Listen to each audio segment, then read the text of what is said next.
This is Bob Sorrentino from Italian Roots and Genealogy, and I'm here today with my good friend Michael Cavalieri from Never Forget Your Roots and a couple of super documentaries, Ritornato. And Michael, you're going to have to fill me in on the other one because I always forget it.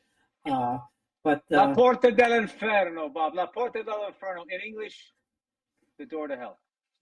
Right. There you go. The door to hell I knew. I just didn't know how to say it in Italian. Most people don't. Guys, welcome to Roots and Reflections. Very proud to be here with my dear friend Bob Sorrentino, who's done some amazing podcast work. This is going to be something we're going to do once a month with some really, really cool topics about our Italian and Sicilian culture. So please call in, questions, any observations. We'd love to hear you. Take it from here, Bob. Thanks, Michael. So today we want to talk a little bit about Italian immigration, when our people came, why they came, and some of those aspects of it. I want to talk a little bit about Mother Cabrini because I just saw the movie, and Michael wanted me not to cry when I talk about it. So don't get emotional, Bob. Don't get emotional. I'm going to try not to do that. I shouldn't speak because I'm always emotional. Who am I to speak? Well, you make everybody cry with your movies. What are you talking about? Yeah, people in America, Italy, everywhere. Thank you. Just want to kick this off by just giving our insight to where we think we came from and why, most importantly, why people shouldn't forget where they came from and our great Italian heritage. Right. I think that really what's really fast. I just got the chills, by the way, that you just what you just said. Don't cry on me. I'm going to cry. But no, the reality for me is really like it's so fascinating that how we've gotten to this place with all these stereotypes and where we started from, and we're going to learn a little bit about that today with a couple experts. And how we got to this place. Where do we start, and how did we get here, and how do we change it, or how do we make it better? What work do we have to do? Stereotypes and finding out who we are and following your ancestors' footsteps and honoring the culture is really something that we're very, very, very proud of and that we're going to support here. So anybody who wants to call in, again, please, observations and questions, love to hear from you. And this is an open forum, so if you have a contradiction, it's fine. If you want to learn, we're all here to learn. So Bob, let it go. And also, I think what's important for Michael and I is to make sure that the younger generations get to experience stuff. We both grew up, hearing Italian in the family and having the big Italian families, and we're losing that. So we want to make sure that we keep that going. So we're going to bring in a couple of great guests, Tommy Damagello from the north end of Boston, and Joe Tucciaroni. Joe, if I remember correctly, you're from Ohio, right? That's correct. See, I do remember some things as old as I am. Guys, can we have some easier names to pronounce? Those last names are tough. My grandfather told me the way to pronounce my last name is picture yourself driving down the road and someone toots their horn at you. What do? You toot your own. That's an actually cool way. But guys, listen. First of all, from my generation, and meeting you both, and Tommy and I spent some time together. As we know, we had some wonderful times in North End. I said this to you off screen, but I'm going to tell you on screen. I'm an admirer. I have a lot of respect for what you guys have done for the culture, your leaders, and I've learned a lot from watching everybody. Bob as well, watching you guys do your work. So we want to continue and try to push our culture forward in a positive way. So let's give a little information about how we got here, where we came from, and how do we end up here in the stereotypical world. Yeah, so why don't we turn that over to Joe, because he's a co-author of a great book, Swindle to New York, and about how a lot of Italians prior to what we know as the big wave came. So Joe, over to you. Thanks a lot, Bob. I just want to say very briefly to anybody who this may matter to, 13 years ago, I started researching this stuff because I wanted to find out about my great-grandparents, why they came, and so forth.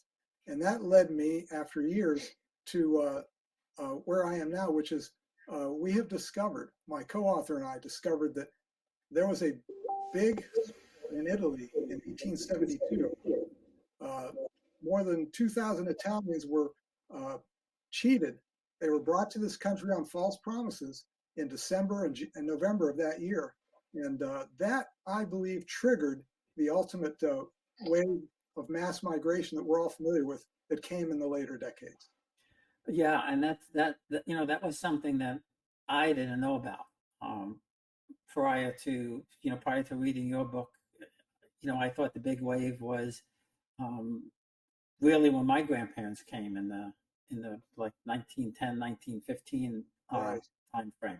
Before 1872, there were only a trickle of Italians who had come to this country, but in 1872, thousands came all at once who were swindled into coming here. They were promised jobs that didn't exist. There were some promised they were going to Buenos Aires, which they weren't, and they ended up in New York City, homeless and jobless. And I could go on, but I don't want to take up all the time here. No, that's fine, Joe. And I just put a picture of the 5 points of New York City up because I had heard about it, but it really came to light when I saw the movie about Mother Cabrini, where they actually showed how bad those conditions were. And I think you go into the book a little bit about how they just. I think the big event for the Italians at that time, which really got them known, was the snowstorm, right? Oh, that's correct, right. And you're right about this picture and how it represents the conditions in the 5 points. I have collected probably close to 1,000 newspaper articles from that time period, from the late 19th century. And they describe in detail what we saw in the Mother Cabrini movie and what you're showing in this picture right here. The conditions were awful, and many people were crowded into single rooms. Many Italians crowded into single rooms in slum conditions like this. That's how they started. That's how we got our start. Yeah, really, really sad. Really, very, very sad. And when you see the slurs and the insults in the Mother Cabrini movie, your first thought might be, well, that's Hollywood. They always blow things out of proportion. I guarantee that my research shows that that was actually how it was. The prejudice against the Italians was tremendous. Heavy duty. Yes. The problem is, Joe, today is that they've taken it to a whole nother level. You know what I mean? Now nothing means anything. They use the stereotype, and the profanity. There's no, you know what I'm saying? I guess they were diminishing from fear years ago, and now they just diminish just because they don't respect their own culture. I guess I don't know. Joe, what you're saying is so prevalent in mostly every immigrant wave. It's interesting that you say. I know I saw the Cabrini movie too, the 5 points. I actually went to the 5 points, which is not too far from what they call Little Italy in Manhattan today, Canal Street, that, etc. I think that's the same area, if I remember right, Joe. But interesting, if you watch the movie, The Streets of New York, basically they did the same thing to the Irish who came before that wave, and they were treated the same way. It was horrific that the riots just around the Civil War starts, and they were living the same type of crap that you've got on this picture. And then it's interesting when the Italians come, guess who treats them just as badly as they were treated, the Irish. And it's just so funny that, this is just kind of the history of our country that made this great nation, how we welcomed immigrants. Isn't that funny? I use the word welcome. Now, I'd welcome people if you need cheap labor, and that's one way you welcome them. But that role was really prevalent in a lot of different immigrant groups, and it's always which are marginal groups, and what they do is they take advantage of the other marginal group. Right. It's a pecking order. And the nativists or the blue bloods, etc., they just sit back and watch them beat the crap out of each other. That's right. And so it's hard not to believe that people don't understand this is a kind of an event that took place and but kind of built this country, and we did it on the backs of other people sometimes. But thank God we are not really that kind of people, because we wouldn't survive today if that's the worst element of us. And I don't like to, kind of like bathe in it all the time, because I think what we did, we realized we had to move past that, and a lot of people did not want to keep our immigrant groups in that kind of condition. And the courage and the conviction that each group had to make it in America, because somehow we still all saw, our ancestors saw this better dream of vision that America still could have for them. that made them stay here, survive all that, and then make it a better country. Which is really the story that I'm so proud of, is that in spite of those setbacks, what we could accomplish it as a nation and as a group of people that still survived through all that. Right. Make it better. Otherwise, Joe, we wouldn't be here today. I'm just so curious to see what the conditions were that they left. If this is how this is here, what it was for them, what they left to come here. Well, you know what, Michael? They left caves. They were living in some horrific, the southern part of Italy and Sicily. When I visited my mother's house, there's all stone homes and very rudimentary, maybe one light bulb in a room. This is 1960. So basically they live like that just in life. Yeah, and I think that the life in those towns didn't change for hundreds of years until after the war. And then they went through a modernization period, because I went back to Sicily from 1965, very, very basic stone homes, no heat. It was very, I'll tell you. And then I went back there in 2002, and you know what? It looks just like what they've done to all our tenements here and all the old buildings we have here now in Boston, et cetera. You go in there, now they're $850,000. They got granite counters. They got marble floors. They renovated everything. And you say, is this the same place I was here, 50 years ago? Well, yeah. Amazing. I'll maybe differ a little bit, Tommy, there with you, just in certain places, because, through my history and what I've done, I've seen similar conditions to maybe not as bad as this, but where people live in those still same stone houses with nothing. No, like I was there was no air condition. In the central, and for 2 days we had no water. Oh boy. These people don't get water in the central because the pipes are all rusted out and ruined. They don't even get water. There's not enough water to go around. There's tremendous fires. The social You're security. talking about what you saw right now, right, Michael? Yeah. Still, that's what I'm saying. It's like, to me, it's like, it's unbelievable to me that people live like that now. Like I'm staying in a place in Sicily where everybody thinks it's this beautiful place. And yeah, it's beautiful when you go to Termina, you go to wherever, but when you go to the central and these people live in these villages, they don't have the comforts that all these other people have. You know what I mean? They're living on $700, 700 euros. They're not working. Nobody works. They can't afford anything. They can't afford gas. You know what I mean? So I know that when I was with my son Matteo, it was 120 degrees, 115 degrees. The guy had I couldn't have air conditioning. And then I couldn't go because there was no showers. I mean, this is 3, 4, 5 days at a time. They don't have the infrastructure to help. They don't have the infrastructure to build stuff. And then when the fires happen, they don't even have enough people there, like Air Force, whatever, to put out the fires. They have to have people from Canada come in and do to take out the fires. So there's still so much left in that center area. So much left that's been pushed down, and that's the thing. Go ahead. I'm sorry. Isn't that why those little towns, a lot of them are losing their population? Yes. Because there's nothing there, Michael. That's the problem. They actually the towns are dying in some cases because what young person wants to stay in those conditions? But Tommy, that's a good point, because actually, I mean, I've come across some young people but what I was saying was thank you. What I was saying was there are some young people. When we were there a couple of years ago, there were two brothers who were starting up lentil farming, the old way. And then just recently I interviewed a young woman, I think she's about 32 or something like that. And her and some of her friends have revived the silk farm industry in Calabria. So, some of the young people actually starting now to do that. There's some resiliency. And, the funny thing, even the people that are there, like my cousin, I just use my cousin for example, because that's what I know. He lives in a town, Lehman, up in the, nobody goes. There's maybe 500 people left. But he all he does is farm. He gets his own tomatoes, his own chickens, his own this, his own that, his own meat. This is what they do to survive.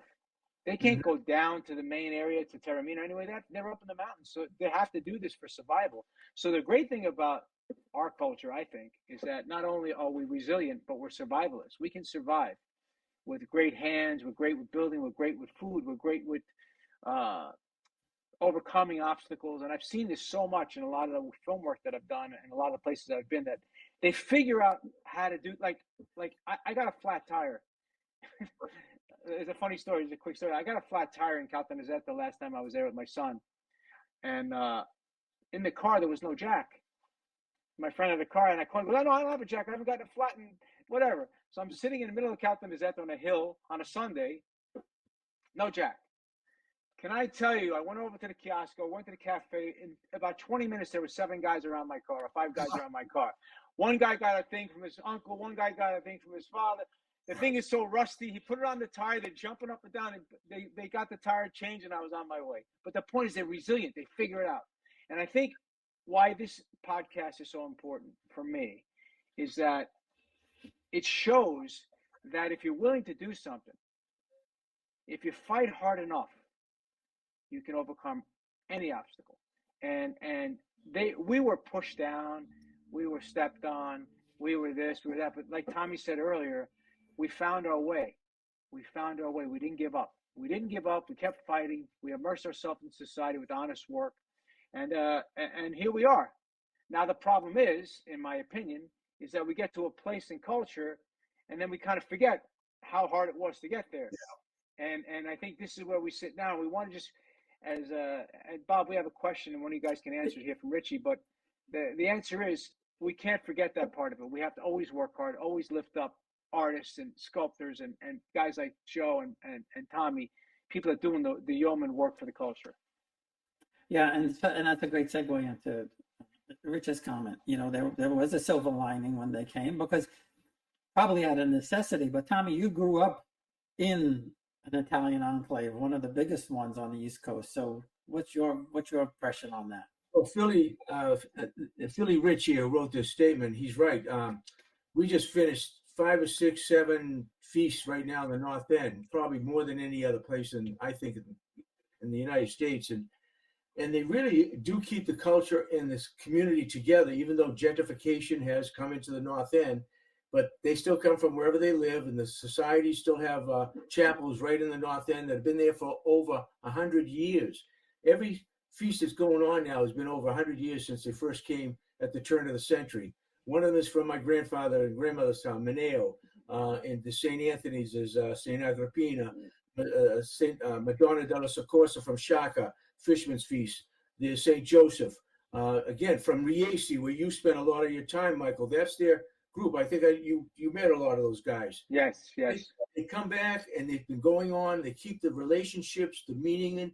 You know what they're doing the best, though, which is wonderful, is that they're bringing the grandchildren now that are growing up, and the young men are now carrying the saint.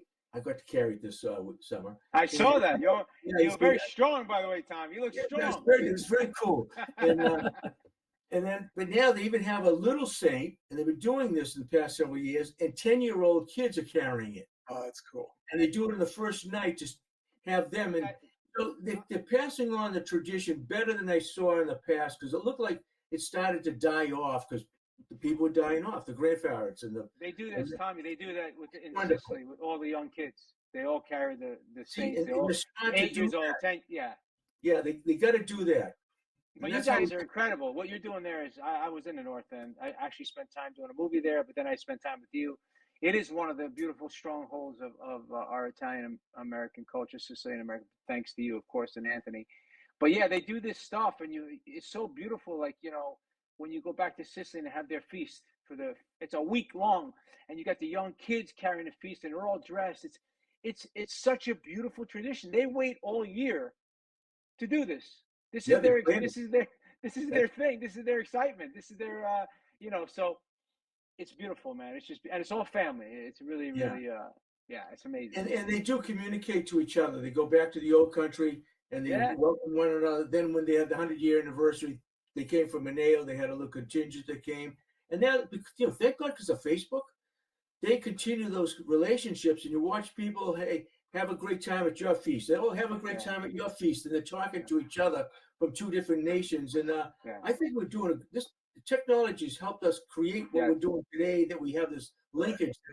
You know, it would have been so hard to keep those relationships alive. We're very fortunate. But I believe that like guys like Bob, who's been Bob, how long you been doing your podcast now? It's the blog is 5 years and the podcast is 4.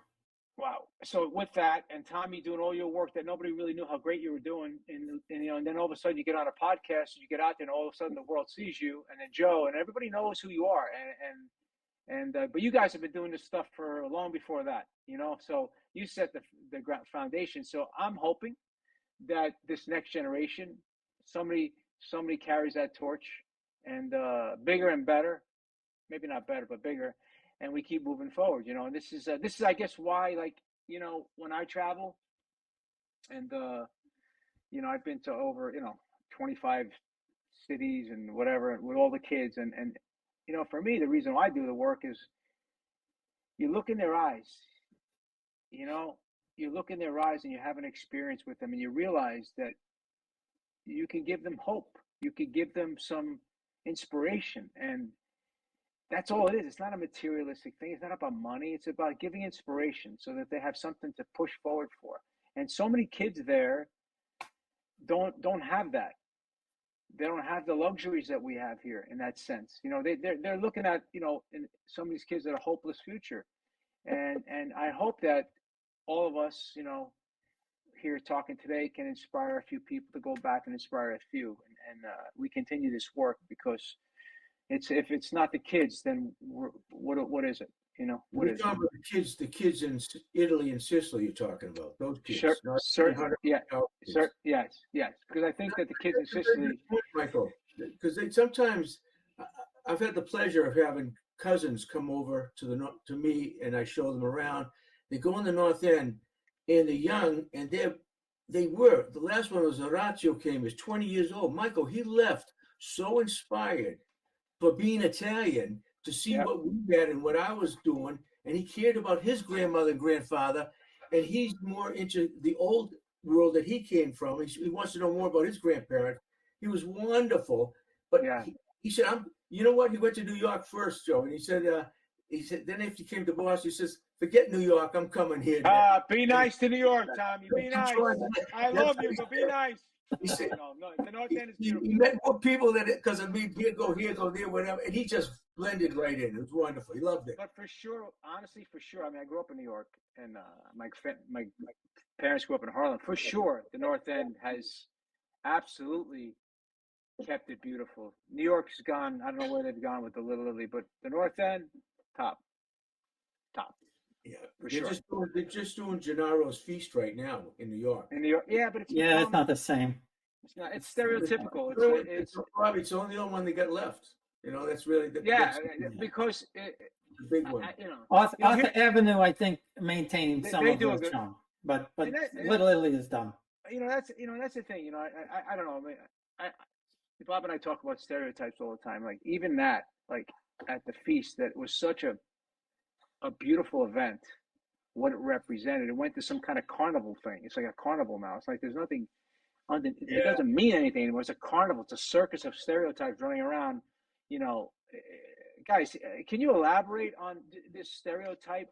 Because I'm trying to learn. I'm trying to understand a different perspective on a stereotype of our culture. Yeah, what happened? Tommy, Joe.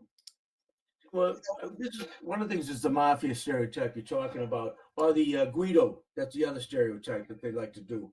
And so thank God they don't do this in the North End. But Basil wrote an email to me one time, and one of the things that is upsetting is that they do these mafioso tours, Godfather tours in Little Italies, etc. And then somebody tries to put on tour to talk more about the gangsters that used to be prevalent in our neighborhoods.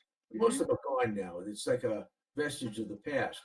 But I'm happy to say that most of the tours, 95% of the tours by people in the North End are about the revolution and about our food and our culture and things of that sort. And they don't really dwell on that and try to make that the Mecca point. So I think I'm glad to see that, because we got to stop that, because we're more than that stereotype for sure. Right. And Didn't somebody say that now they actually got the Hollywood to agree that when they do a mob movie, that they're going to have the disclaimer at the end of the movie that these are characteristics, but not to represent any particular group or stereotype. They got them to put that as a byline now in our movie. So you say, we see all these gangsters, which is like 1% of our community. This isn't what all Italians are like. That's we don't need that disclaimer. We know that. It's a little bit too late. Tell the other people that don't know that, Bobby. That's the problem. A little bit too late. You know, the funny thing about Hollywood is that they shove it down your throat and they propagandize what an Italian American is, and then all of a sudden the culture, people start, the people watch the movies and they actually think that's who we are and how we behave. There is some segment of the population that acts like that, but not every, like we're saying, not many. Yeah, but people start to believe that this is who we are and how every Italian family acts. And I can't tell you the tirades I've had with people where I'm like, this may be you, but there's other cities and other places where they don't act like this. But for some reason, when people see it in the movie and people watch a movie, they start to glorify and start to copy the movie, and they make another movie that's worse and worse and worse and worse. And the stereotype becomes more and more and more stereotype. And now we're stuck in this world of the Italian American culture in movies, where that's most of the time what they want to talk about. Most of the time, you know, there are some films that are tremendous that are not, but it's really funny because when I was an actor, it was very frustrating because, you know, you wanted to do good work, you wanted to do good films, you just wanted to do a great story, and every part they'd want to put you in for because you had the last name was whatever. Oh, so you play mafia, you play this, you play that, and you get to a point where it's like, you know, I don't want to do this anymore.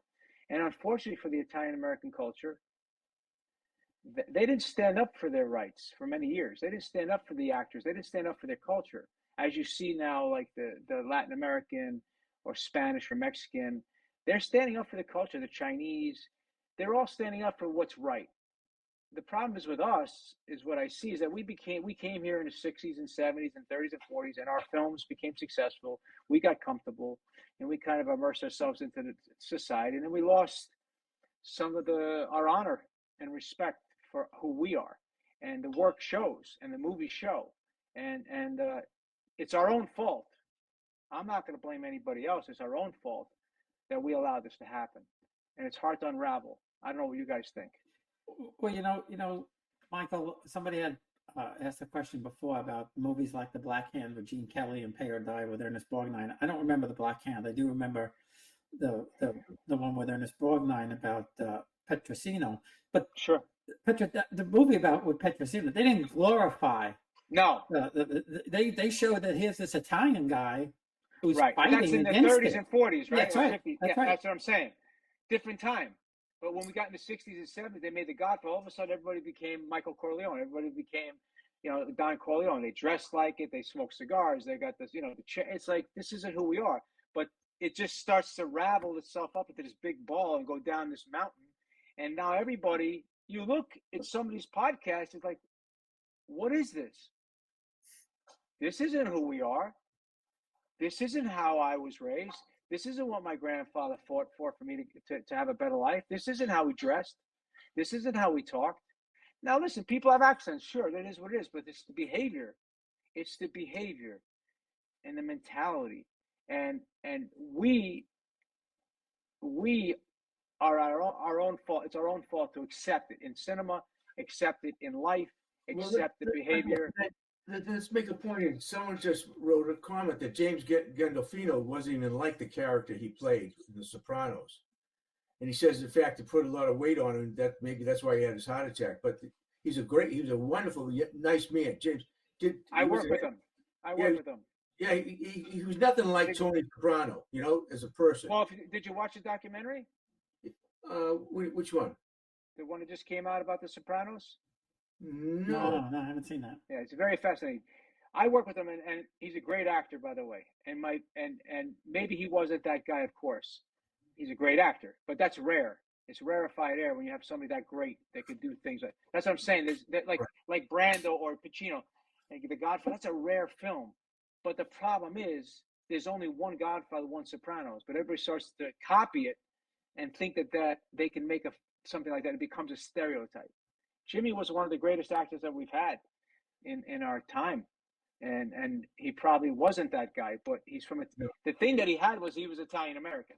That's right. In fact, and he was proud of it, because when you watch the documentary, I cried because I was so proud to see David Chase and him proud of who they were, proud of what they represented. And that was more about family to me anyway. That was a family. Yes, that's the point. Why those, even The Godfather too, the storytelling they did was great storytelling. Absolutely. Reason why those stories work is that they do bring our Italian family culture into those stories. Absolutely. Which is very attractive. That's why Moonstruck is a great movie. Great film. Italian culture. Great. Even, I'll take a movie, Big Fat Greek Wedding. That could have been a big fat Italian wedding. Fantastic. They wanted to do it.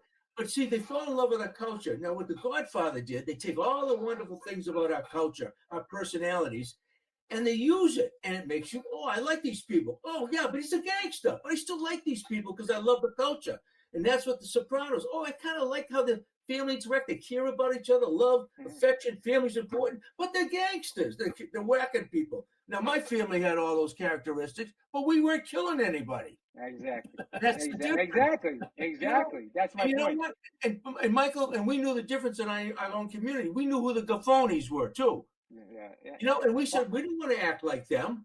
Right. They were insulting to us. It's one thing to be on a TV show and do that, But when people start to actually believe and behave like that in society, that's my point. It's like, come on, guys, this is not who we are. This is the separation between this and that. And those are great films. But what about the films like like you said, Moonstruck or Cinema Paradiso, or films, the Italian films that were great films, The Bicycle Thief, all these other films that aren't about gangsters. Why does it always have to be about a gangster? Why does it have to wrap around a gangster? Why can't it be wrapped around just a tradition? Like, look at John Turturro's family film, The Men. It's a great film. John's a really wonderful actor, tremendous actor, and his film was about the construction business and about the family. There's so many stories about that, and Stanley Tucci's such a great actor. They do things that that mean something. So Michael, let me ask you a question. Question though, because I want to go touch on that. Going back to Cabrini, that wasn't made by a big studio. It took a little small studio to make that. A big studio they probably tried to sell it and they wouldn't fucking touch it. Well, that's what happened to me. With my film, with Ritornato. Whatever. I'm not gonna talk about my film, but it was reviewed very, very highly, and it's been all over, whatever. And they said to me, Michael, we'd love to do this, but can we have more violence and more sex and more this and that? And I'm like, he said that to you? Yeah, the studio said it. And I was like, wow. I said, yeah, but we can make it this with the mafia. I said, I don't want to do that. That's not what I'm doing. I'm trying to do something different. I'm trying to do something of a reality story. This is a reality, a real story that happened. Now, I could say my father was involved in that world, so I understand it. And I could tell you it's the worst thing in the world. It's the worst thing to be involved with. And maybe that's why I have such a bad taste in my mouth when I see things about it. But I could tell you this, that it destroys families. It doesn't bring families together. It destroys families. So for us, it's great to have a Sopranos. It's great to have The Godfather. It's great to have those amazing films. But you know what? All I'm saying is I'm trying to say to the studios, let's do something where it's not about the mafia.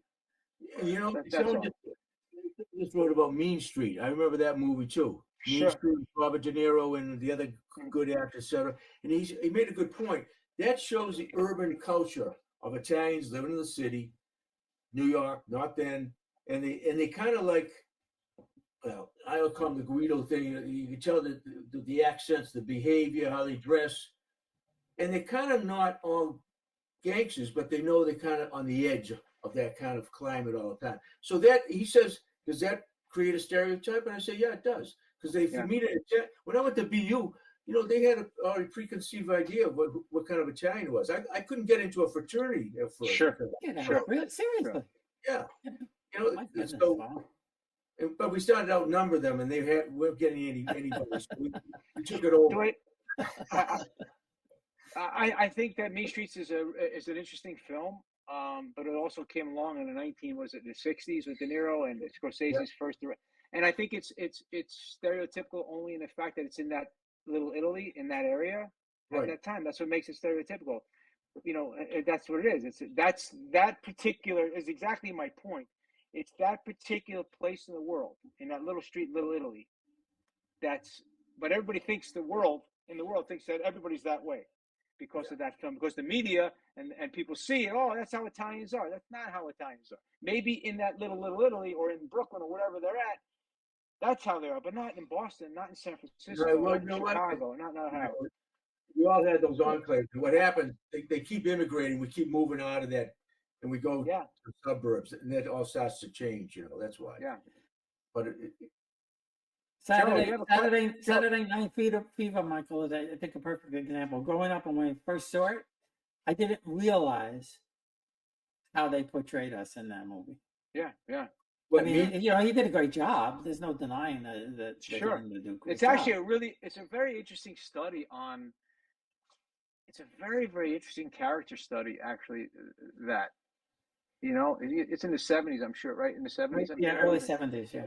Mid 70s. Just think about how De Niro. If you knew somebody like Robert De Niro, you didn't want to get near that guy.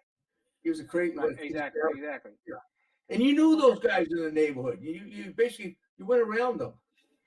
So I think that the interesting about the Travolta film was it was a struggle of self-worth, like coming from like like almost like a beat down existence where you got no hope. He's working at a painting store, and he's in this little place in Brooklyn, but it's a film about hope. It's a film about trying to get out.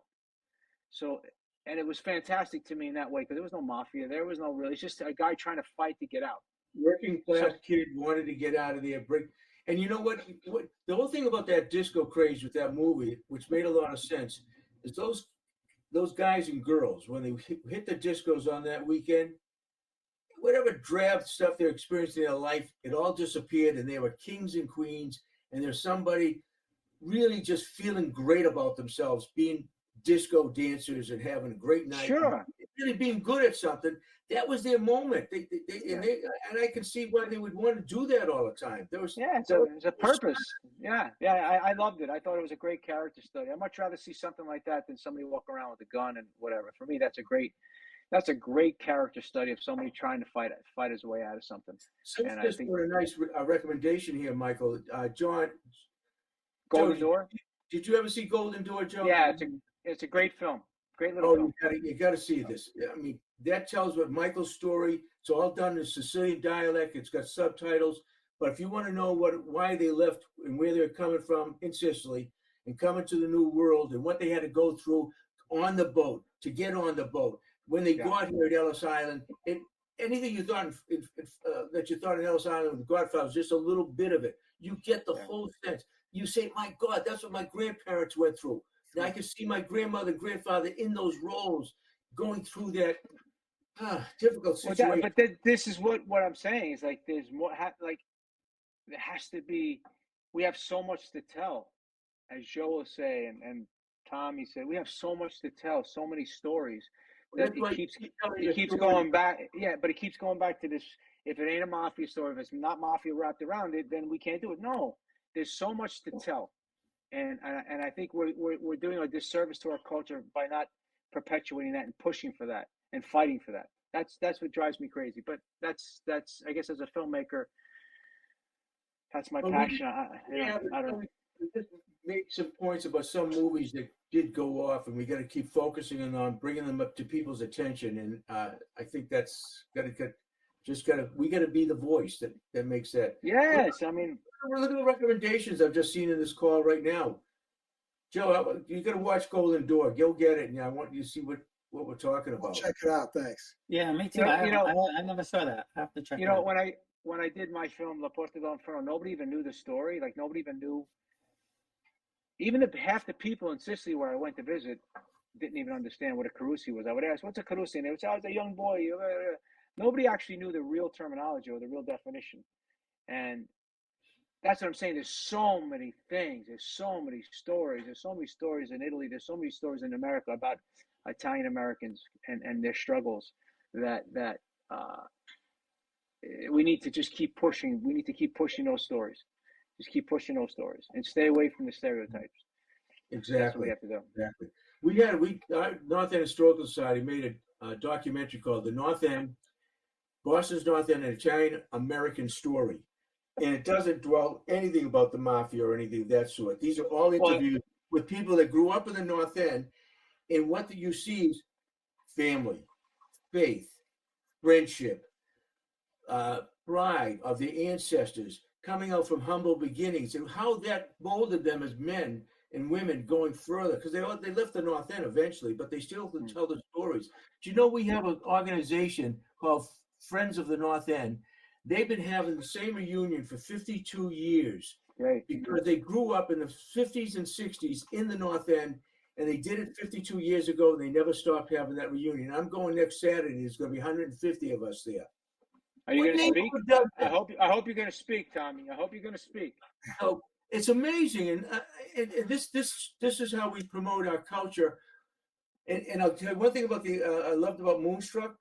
The guy who did that and produced it, he was Irish. And you know what? We have character. He grew up in Brooklyn, and he lived across all the Italians. And he said, "How come they have more fun than we do? I want to be over there." Exactly. And he made the movie Moonstruck. Exactly. That's what I love about our culture, and I love sharing that. Yep. Why? You know, it's funny. Joe's got this fabulous book. Tommy's got this fabulous book. Bob's got this fabulous book. But all I ever see is books about food. You know what I mean? It's like everybody's pitching a cookbook. I get it, but I think we need to really, really push what you guys are saying or what you guys are trying to do. You know, Michael, if you want, take pictures of this, Bob. Yeah, I have. I think I have it. I'm gonna put up the other one that you mentioned. Yeah, and Joe, put your book up. Oh, Anthony Riccio did this book like the other one, and if you want to read about us, our families, our grandparents, and what we're like coming here, and what we love about being Italian Americans, these books capture that. Italians swindle. Oh, that's that 2,000 people you said. That's amazing. right. And you know, Michael, you were talking about the achievements that those people long ago, what they achieved, what they had to overcome. An example of that is some research I just finished on 200 of those Italians who were swindled in 1872. They came to New York with no jobs. Mm-hmm. They were hired by a railroad company in the state of Virginia. Virginia had lost so many tens of thousands of workers because of the Civil War. They needed laborers. They were building railroad projects. They sent to New York City, and they sent these 200 Italians by boat to Richmond and a couple other places in Virginia. Those Italians built the tunnel under Richmond. They also built 2 bridges in Western Virginia that still stand today and are on the National Register of Historic Places. I'm so proud to hear that. I'm so proud to hear that. Who were jobless and broke when they came to this country. They couldn't speak a word of English. And this is what they accomplished in 1873. Unbelievable. That's what I'm saying. That's the pride. That's the love. That's what I'm saying. Food is great, but there's more than just food. That's how I agree. I every time it's funny. I like people, pitching all these food books. Great. But aren't we more than food? I mean, come on, guys. Come on. You read your book is like a historical book, and nobody even knows about it. They know about it now because we'll tell them. But the point is, I go on these podcasts and they're pitching books. I'm like, guys, I don't care about books. Food books. I care about books that are going to teach me something about my culture that I can push to my son and to his son and to whatever to keep our dream alive. But there's other, like I was in Nebraska. There's a really nice little Italy in Nebraska. They were telling me about the railroad there too. They had the railroad going through there too. And it's funny. Nobody thinks that there's an Italian enclave in Nebraska. There's a big Italian enclave in Nebraska, very big. And also in Colorado. Colorado. Yeah. Her family, they did what Joe did. They immigrated out there and they've created another enclave. And Ohio, everywhere. Out where you are, Joe, too. So Right. wherever we ended up. And they went up to do lumbering up in Maine because they couldn't get jobs in Boston. They put them on the trains, and I know they went up to Maine to do lumbering. We went where the work was.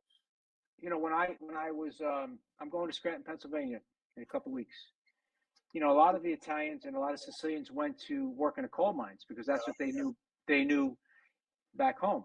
So there's a big stronghold there in Scranton with Sicilians. You know, it's very, very huge in Italian. So it's amazing that I'm going to get an opportunity to meet them. When I went to Buffalo, there was the same thing. I was in Toronto, Canada. Unbelievable community of Sicilians, Calabrese, Italiano. It's amazing. They're just little pockets, and these guys are doing incredible things. So when I see that, I realize this is what we have to continue to push and massage these groups, because these are the groups that are holding it up. You know, we have to get away from this, you know, this culture of books and stereotypes, food books and stereotypes. Right. You know? Well, we have community leaders in the North End, and they do have restaurants, Michael. But at the same time, they are entrepreneurs and they're business people, and they give a lot back to the community. So when they do the feast, you get to see some of the culture, which is around food at the feast and stuff. But you see they carry the thing. The priest is there giving us special service. When the Madonna del Soccorso came out from the chapel, the woman singing Ave Maria. I mean, you want to cry. Of course. So you get to see the feeling of that they brought with them from the old country. Yeah, I was a question, Joe, maybe, or Tom, you can answer. So, Bob, what does he say in that? Thank you so much. It's an honor for me to make La Porta del in front of all the men, Carusi, anybody that suffered or toiled in the sulfur mines. It's a privilege for me to be Sicilian and to make that film. And thank you so much for the nice comment. And I will continue to do that work. I'm grateful to all of them. Thank you. Michael, I think part of the question is there a correlation between the sulfur miners in Sicily and people in Pennsylvania who were doing coal that's mines? what I was just saying. Yes, there is. That's why I'm going there, because a lot of and actually in Belgium, they've gone to Belgium. They, there was no more work in Sicily. When you see my film, you understand how it works. But they went to Belgium, and a lot of people who came to America went to Pennsylvania and worked in the coal mines, West Virginia in the coal mines. That's the only work that they understood. And they were the poor of the poor. It's like Joe was saying about the other stuff, building a railroad tracks. It was labor. They didn't speak English, so they went to work in the coal mines. They didn't get paid hardly any money. Nothing. They built the subway systems in New York as well, right? I'm sure, right, Joe? I was just going to say that's why we had such trouble in the 19th century and into the 20th century overcoming the anti-Italian bias. Exactly. Yeah. Because the Italians came and worked for half the wages, half the rate that Americans were earning. So we were not liked by Americans at that time. Right. Coal mines and railroads. And in New Orleans, they worked sugarcane. Worked for less than the blacks that just were freed after the Civil War. They were actually hiring for less money, and they did the work in the sugar canes, like you said. Exactly. Yeah. You know what's funny? The thing that inspired my film was I read a quote from Bob. Tommy, you saw the film. I read a quote from Booker T. Washington, and an African American slave who went to study the socioeconomic conditions in Europe and wanted to compare it to the U.S. Early and 1900s, early 1900, 1910, and I read a quote, and I couldn't believe what he was saying, that being a Carusi is worse than being in hell. He said that the agricultural that being a Carusi is worse than any agricultural slave in America. And I was I couldn't wrap my head around that. I was like, what? Yeah, he said that he thought he never would see any other one working in a condition worse than the American slave that he experienced, that he was a former slave. And he finally saw it when he went to Sicily.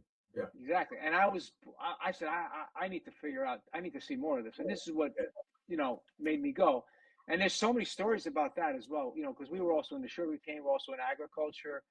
And, we worked side by side with the African community too, as well, in a lot of places. So these stories are just so, to see where, like when I talk to somebody who actually worked at 14 years old in a sulfur mine, I get emotional. I get lost for words. Like, how do you? what kind of man is that? What kind of man is that? You know what I mean? This is what I'm saying. That guy is a hero. That guy is resilient. That guy raised a family. That guy is everything that you would try to be in life. You know, and this is what I'm saying. That's what I was taught by my grandfather. So when I saw this guy, he reminded me how my grandfather was to me, and so many other men. Tom, you're not my grandfather, but you could be. I don't mean it in a bad way. Joe, I don't mean it, but you know what I'm saying? Like I don't mean it in a bad way, but you know what I'm saying from the heart. It's like I look at people like dad, Michael. yeah, yes. But you know what I'm saying. But to look up to people like that, because I think in like kids look up to sports figures. Like I look up to people who went through it and fought through it, but came out on the other side and did the things that they needed to do. Well, imagine carrying 100-pound block of ice up 5 flights of stairs. Yeah. Imagine asking some kid now to do that. No, I got a cell phone. You're making a good point. Any American family could go through this, not just the Italians, but this is what the young generation has to do. They have to be taught to sit down and talk to the elders, because they would hear these stories. Like I heard them from my grandparents and my father, et cetera, and I used to talk to them, and I knew what they did because they went through the Depression besides. Yep. So what are we going to have? Oh, I remember I went through the recession of 1979. Ooh, poor me. We don't even have those stories, but my parents did and my grandparents did, and it's our job to tell those stories and pass them on, because that's why we appreciate my nana, my nonno. I know their jobs. I know what they did. I know what my father, my mother did, and then they gave us a better life. That's any American should learn that, don't you think so? No matter what their nationality is, it doesn't matter if you're exactly. It doesn't matter Italian, Jewish, Polish. We all should know, and that's some of the things some of the conversations I've been lucky to have with people that I remember doing a podcast with this young guy, and he was saying, Michael, he was from an Arab country. And he goes, but I'm embarrassed to tell people, and I'm embarrassed because I live here and I never went there to visit. And I said, let me tell you something. You need to go find out about your family. You need to go find out about who you are. Doesn't matter. Don't listen to them. Right. They're ignorant. And we became friends. And, it was an amazing conversation. It started because I was telling my story about whatever I was doing, but it relates How old is he, Michael? He was 14, 15 years old. Okay. He was a fan of the Karate Kid, and he... I heard something from a BU professor who's Italian, and I went to the Radici thing, your roots, okay? And he said, this is very interesting. Our grandparents, coming from the early 1900s, they purposely were leaving something that they didn't want to remember. Mm-hmm. And they wanted to leave that behind them. Mm-hmm. Then my generation and the kids after us, that 14-year-old, they're now trying to find more about what their ancestors wanted to forget. Right? Absolutely. And Absolutely. See, so why they didn't talk to us all the time. One time I said to my daughter, I said, well, Nana, what are all these photographs, black and white? They're in Mount Etna. She said, oh, they're all dead people. You don't want to know anything about them. But I did. But she didn't want to talk about it. She wanted to leave that behind. So that's what happened, Michael. So now the young people, that 2 generations now, they're saying, okay, they want to know what their ancestors wanted to leave behind and forget. Sure. Because you have a lot of relatives that their nana and nonna came here, they're born here. They don't even know where they come in. They're my age. Absolutely. They don't even care. You know what? Their parents didn't want them to know about it. They said, don't fix them. You're American now. This is what counts. Right. And they left that behind. So that's an unfortunate thing. But I know that was the emotion. They wanted us to be Americans, For sure. And that was one of the side effects that we lost, unfortunately. So now now the young kids want to say, hey, I want to know more about that. But the young kids need to know the history, not the stereotype.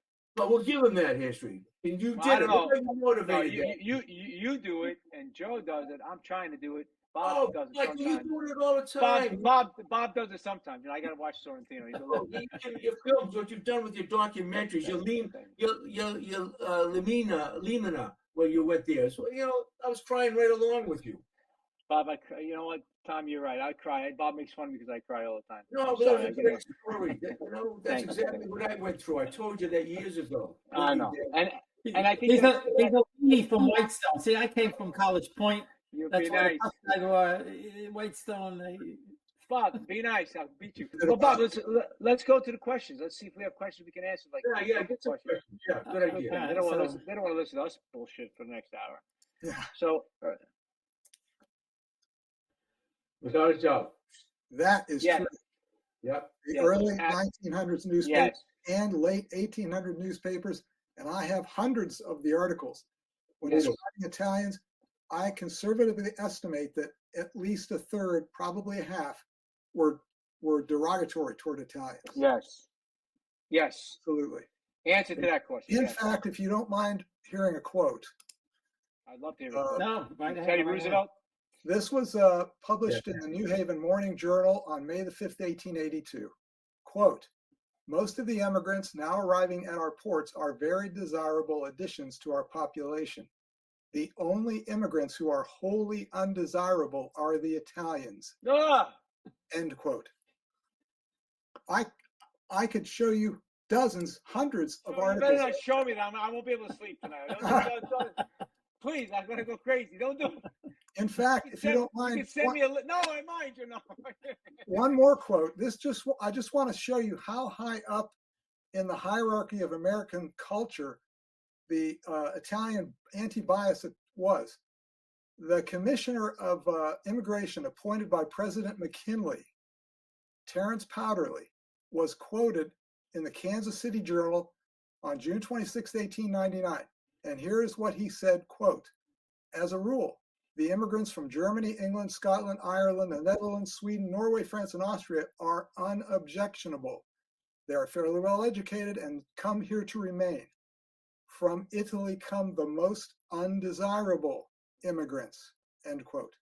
That's from a high official in the U.S. government in 1899.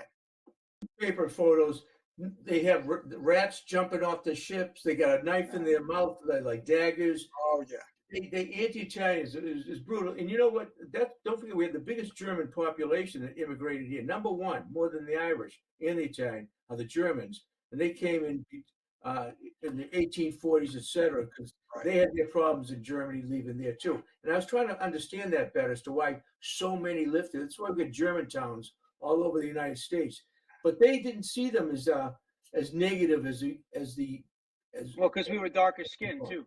We're dark skinned. They actually called us a different not race. Educated, small, short of stature, dirty. You know. They actually gave Southern Italian was considered a race. Italian, a lot of Southern Italians also we come from a lot of it was Sicilian, Napoli, down in Naples in that area. So they were separated as well. They were also racism from their own people, and that's a whole other thing. If you read Carlo Levi and you read some stuff about him, there's stuff racism in their own country of Italy against the Sicilians and the Napolitans and the Calabrese. So it goes on and on in our own culture. But you see that statement online here? I talked about Sicilian dialects and Neapolitan dialects. We actually kept those dialects here in America while they were losing them in Italy. That's fascinating. That's right. We actually preserved them because we got disconnected. Oh, it's funny. A couple of friends of mine from Canada. They're really wonderful guys, Sam and Joe. And they were telling me, I went to show the film there, and they were telling me that they're from Raccamuto. They go back and speak original Sicilian because their parents told them that, and they go back, and the people there don't even understand what they're saying. The dialect, because they're speaking the original. It's transformed so much in the last 20, 30 years, and it's not the same anymore. Wow. It's incredible, right? I used to expressions in my mother's hometown, and when I said one of them was like the grandson looked just like his grandfather, and one of the expressions was "Hey, spiccicata." It's like he jumped out of his mouth. He looked just like him. They laughed so hard because they haven't heard that expression in who knows when. Yeah. They don't use it anymore. That's very true. So that was an Italian dialect, a Sicilian dialect. This is more of a comment than a question. Oh wait, no, that's the wrong one. This one here. Maybe Michael has some Irish. That's where the crying gene came from.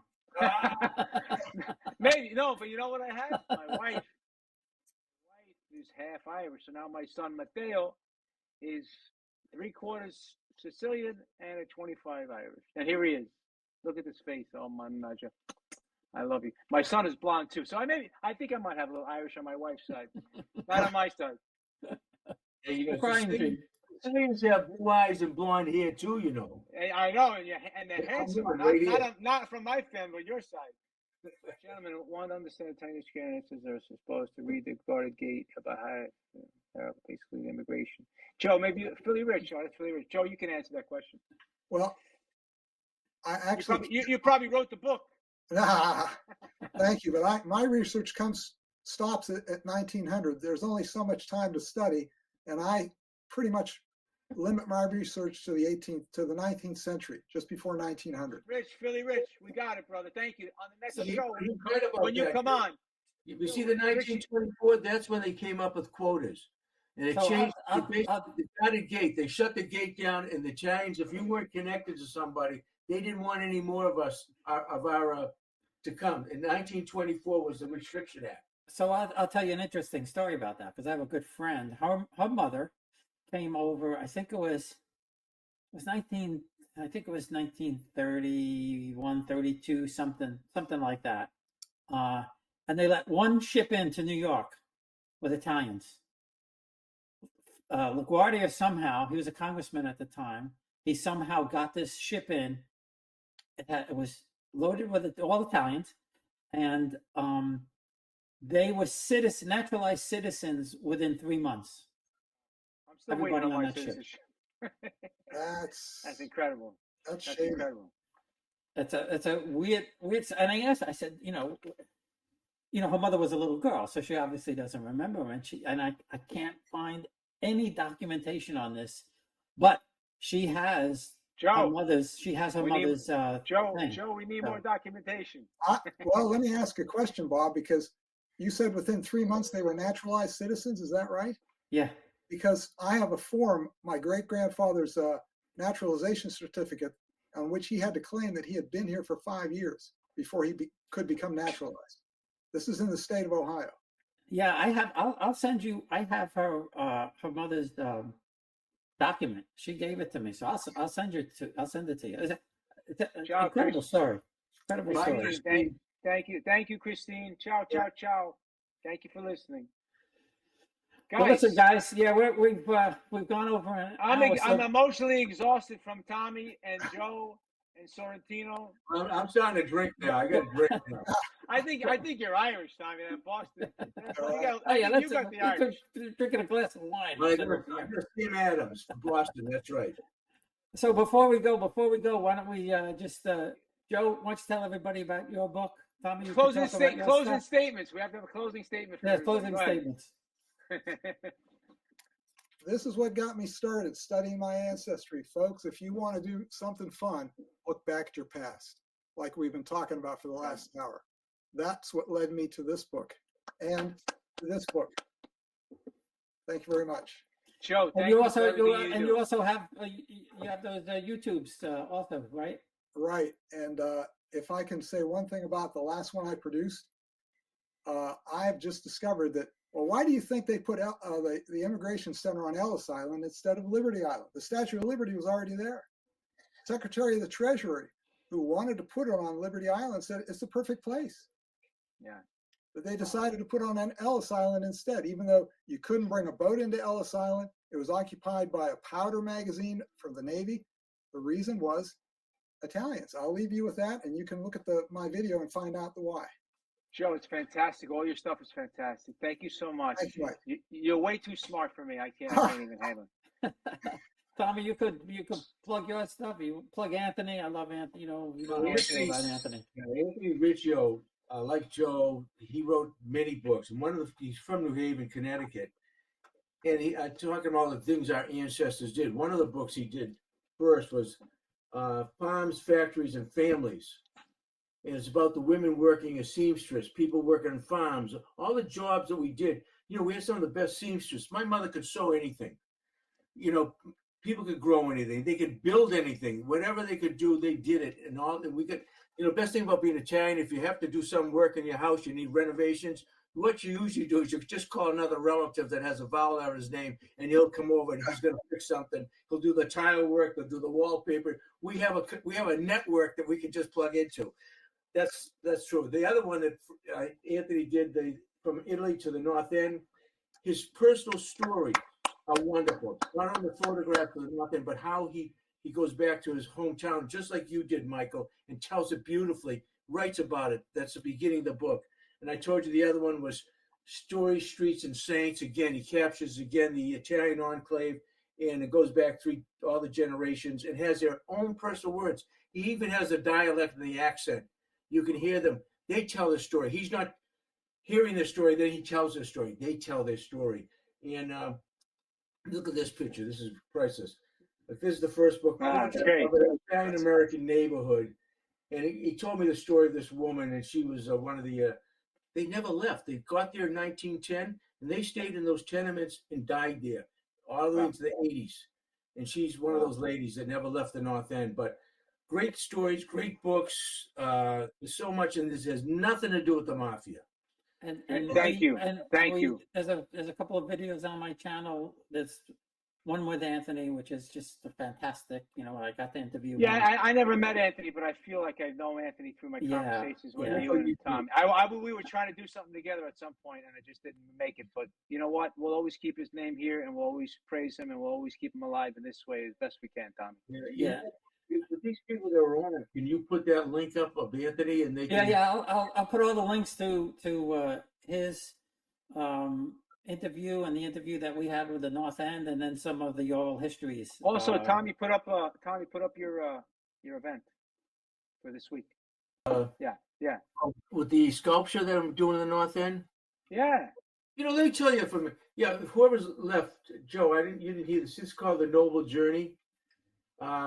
That's the entranceway to St. Leonard's Church, which was built in 1873 by Italian immigrants. It became the heart and soul of the North End because it was all Irish at that time, and they needed a sanctuary, so they built their own church. The Irish churches were not hospitable to Italians. First of all, they don't understand our Catholic religion. They don't care about saints like the Italians do.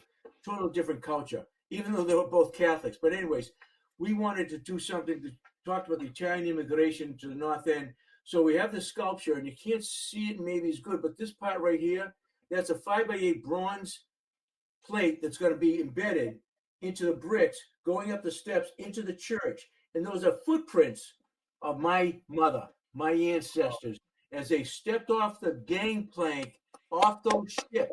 That's their first step into the new world from the old country. We wanted to say that's courage and conviction on their part, and it's called the Noble Journey that they started as individuals that gave us the life that we are all so proud to carry on in their memory. And we're putting that we're installing it next week, and we're going to have a dedication September 29th after Mass at 1:00, and we're going to have hundreds of people there.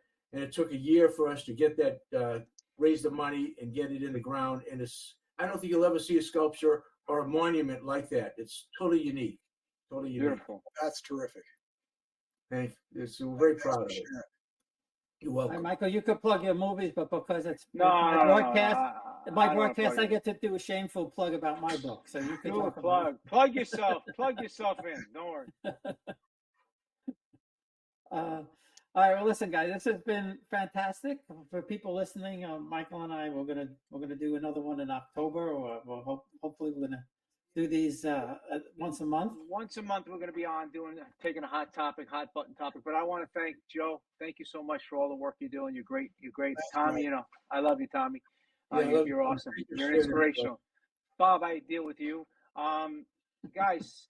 The only thing I'll say is October 17th, I'll be in Scranton, Pennsylvania with La Porta dell'Inferno, and I'll also be in Miami with Ritornato, and some other big news will follow. So I'll put that on the next podcast. But thank you so much, guys. I appreciate you. It's an honor and privilege to be with you. Thank you for inviting us. Really ciao, guys. Ciao, everybody. Bye-bye. Ciao. It's an honor here, too.